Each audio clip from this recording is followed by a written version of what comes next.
Joining us to talk about how Nigeria has fared security-wise 2 years into the Buhari administration is Colonel Yomi Dare. He's a retired military officer. Thank you so much for coming on News at 10.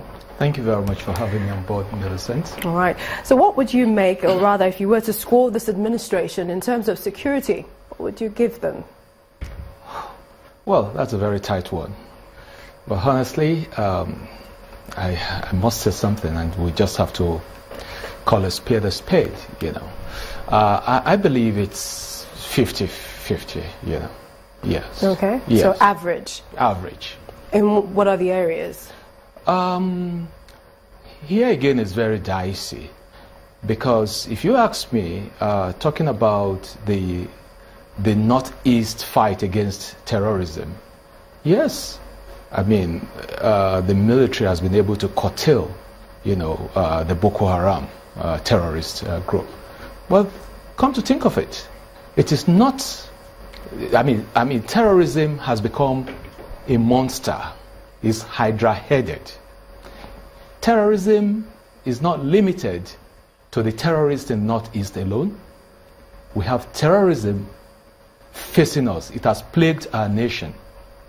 You have terrorism in the economy. You have terrorism as corruption. You have terrorism from the herdsmen. So name it.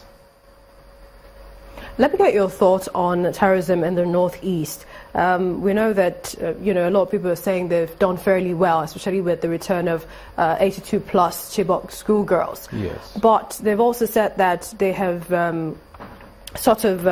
you know, the Boko Haram has lost a stronghold, but there's still skirmishes of attacks every now and again from that area. Where are these people coming from? From outside the border, outside the country? Are they still within?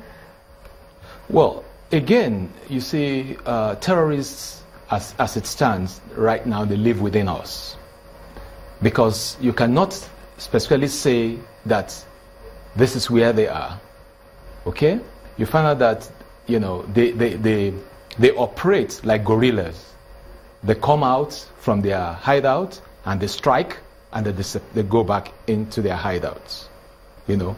And if you know about guerrilla warfare, it's a very, very, very difficult. So essentially, the government hasn't tackled that. Well, I'm not going to accept that. You know, well, they've been fair. They've fared, you know, but not completely. So there's still a lot, you know, to be done. There's still a lot to be done. Tell us what you think about the case of the herdsmen attacks and kidnapping, and you know, the skirmishes in other parts of the country.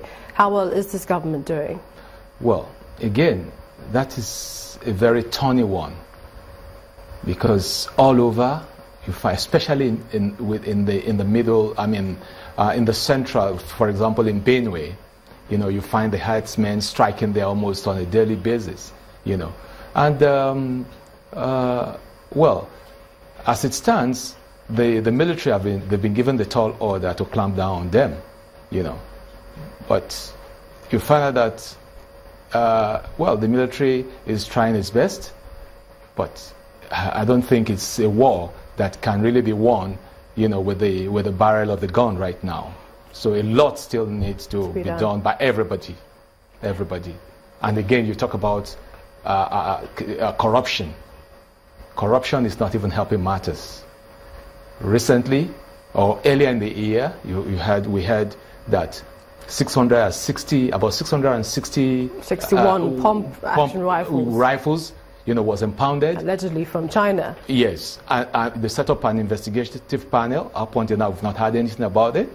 And just yesterday again, another 440 rifles, you know, of all sorts, was impounded again from Turkey. Yes, allegedly. You know? So a lot of people are asking questions. Where are they coming from? Who is making the orders? Who is bringing these things in? What is going on? You know, I think the government owe the general public, you know, the duty of care, of information.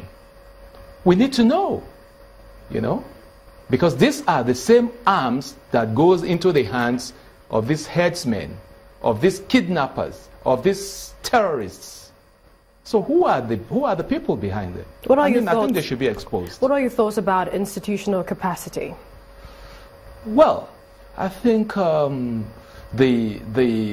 formal agencies of government should be more empowered. I mean, recently I heard that the police was going to start some, recruitment, large recruitment, and that it should. Those people to be recruited now will have to work like, in their local areas or recruited from their local areas. So we need this community policing. We need them. All right. Thank you so much, Colonel Yomi Dare, for coming on the news at 10. Thank you very much.